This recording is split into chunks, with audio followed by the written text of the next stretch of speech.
Minyak sawit. Minyak sawit?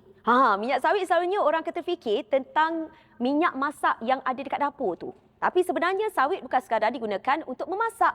Jadi banyak benda yang kita guna setiap hari ada kaitan dengan industri sawit, daripada makanan, produk penjagaan diri hinggalah bahan yang digunakan dalam pelbagai industri.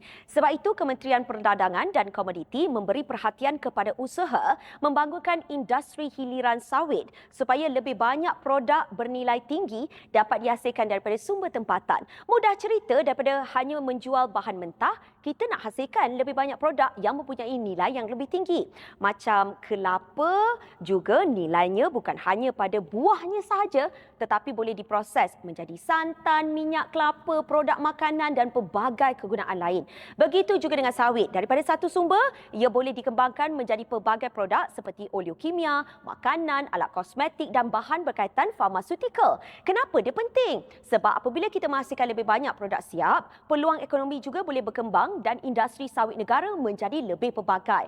Pada masa sama, ia menunjukkan bahawa sawit bukan sekadar komoditi biasa, tetapi satu sumber yang mempunyai banyak potensi untuk terus berkembang. Akhirnya, pengukuhan industri hiliran sawit adalah tentang bagaimana kita melihat sawit dengan lebih luas dan bukan hanya sebagai bahan mentah, tetapi sebagai sumber yang boleh mencipta lebih banyak peluang untuk masa depan.